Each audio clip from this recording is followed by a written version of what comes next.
Le MCU est en train de tout détruire. Mais vraiment, absolument tout. Et salut à tous, c'est Jedid, j'espère que vous allez bien parce qu'aujourd'hui on est là pour une nouvelle vidéo. Et oui, c'est la vidéo que je vous avais dit sur les séries Marvel. C'est une minuscule analyse, pas très longue comme vidéo, mais vite fait pour parler des séries Marvel, les 3 dernières qui sont sorties, surtout celles qui sont dans le MCU. On va parler d'à quel point Marvel fait un taf de dingue.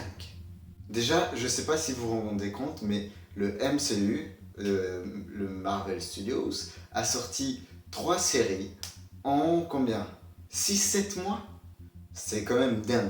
Et en plus, surtout parlant de la qualité des séries. C'est pas des séries à la type Thor 1, Thor 2, de la qualité vraiment, tu te dis, mais j'ai pas envie de regarder ça. C'est des séries high level. Il y a de l'originalité, de la créativité, mais en même temps de l'efficacité. Et on a toujours un tout petit peu de patte Marvel, surtout par exemple dans... j'ai toujours du mal avec ce nom de série. The Falcon and the Winter Soldier, qui garde quand même un peu cette patte Marvel par rapport aux deux autres. Donc, vraiment, Marvel est en train de faire un début dans son monde de séries incroyable.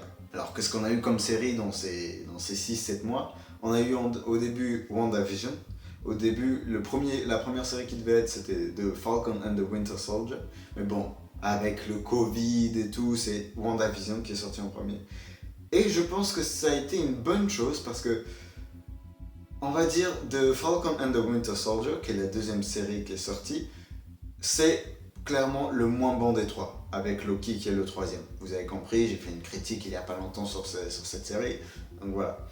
Donc, dans ces trois-là, je pense clairement que The Falcon and the Winter Soldier, je vais appeler ça The Falcon, ok? Captain America bis. Et donc, en gros, je pense que celui-là, c'est probablement le moins impressionnant. Il est pas mauvais, il est ni moyen, il est bon, il est même parfois excellent. Mais quand tu regardes l'originalité de WandaVision avec son idée de parcourir tous les méthodes des différentes années dans les séries télé, ça veut dire des années 65, des années 60, 70, 80, 90, et tout ça en évolution, génialissime comme idée. Et toute la créativité de la réalisation faite dans Loki, l'intimité qui a été faite dans Loki, bien sûr que The Falcon and the Winter Soldier est beaucoup moins impressionnant. Parce que c'est un truc action, ça va pas aller vraiment dans les émotions, même si ce que j'adore vraiment avec les séries Marvel, c'est que ça essaie d'approfondir le personnage. Le gars qui jouait The Falcon, j'ai oublié son nom, il avait zéro background, zéro charisme, il avait rien juste avant cette série. Il y a des gens qui trouvent qu'il n'a toujours rien, mais moi je trouve qu'il a beaucoup gagné avec cette série. Je trouve que vraiment, il est devenu dans les bas des Avengers, du milieu plus dans les Avengers. Vraiment, je l'ai trouvé stylé. Et surtout la relation avec Bucky, incroyable, incroyable. Je trouve ça vraiment incroyable, les relations dans ces séries. Dans The Winter and the Falcon, non, The Falcon and the Winter Soldier, je me trompe tout le temps avec ce nom de série, j'en peux plus les gens. C'est horrible, je vais devoir me répéter tellement de fois. Loki avec, je vais pas vous dire plus, mais Loki, il y a aussi un truc comme ça. Et WandaVision avec la relation très bizarroïde entre Vision et Wanda. Je sais pas, ils arrivent à très bien gérer les duos dans les séries. Et pour vous dire, les gens qui suivent un peu, les youtubeurs qui critiquent les films, pour vous dire à quel point Marvel est en train de faire un taf de dingue avec les séries, le youtubeur qui déteste le plus le MCU et qui est pour moi un très bon youtubeur cinématographique, critique de cinéma appelé Durandal, commence à vraiment aimer le MCU grâce à ces séries. Ah! Alors c'est ça que ça fait? C'est donc ça, ce sentiment d'être fan du MCU et d'être satisfait par ce qu'ils font? C'est extraordinaire, si j'avais su plus tôt! Donc je dis merci aux séries Marvel parce que j'ai toujours été un fan de MCU, même si oui, il y avait vraiment des films, c'était nul.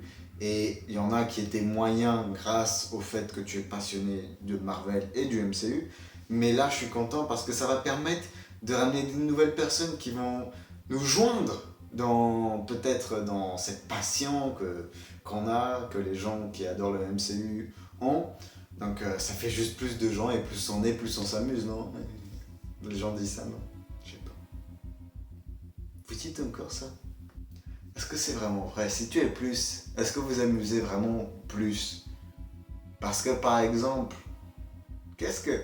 Je suis en train de dériver là. Non, non, revenons sur les séries Marvel.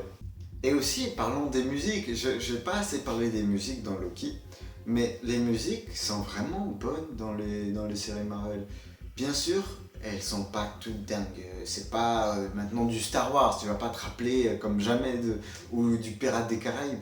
Mais j'adore le soundtrack de Loki. Celui de WandaVision est tellement bien avec tous ces trucs un peu, on va dire, âgés des années 60, 70, 80 et tout.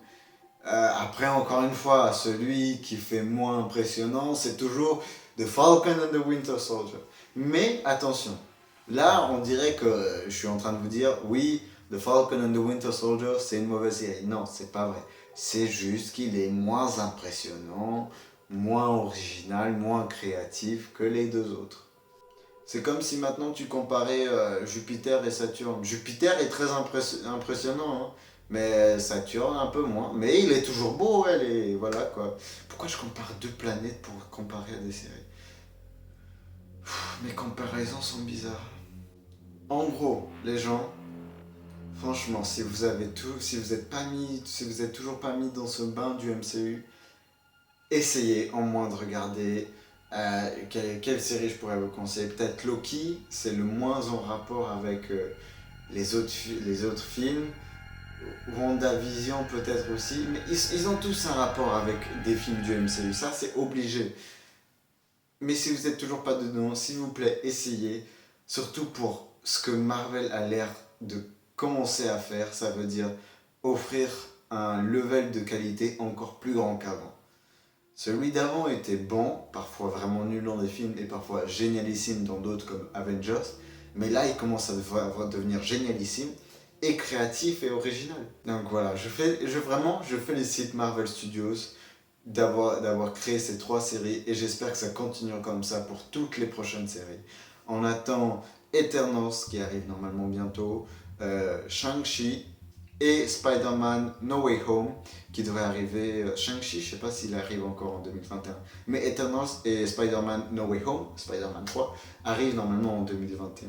Espérons qu'avec le Covid, normalement tout se passe bien. Espérons que ces films soient du niveau des séries Marvel.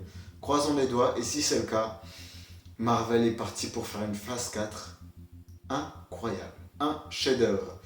Presque comme Avatar, le dernier maître de l'air. Oui, je fais de la pub pour mes autres vidéos, mais voilà, allez sur la chaîne YouTube, il y a plein de vidéos là qui sortent, amusez-vous.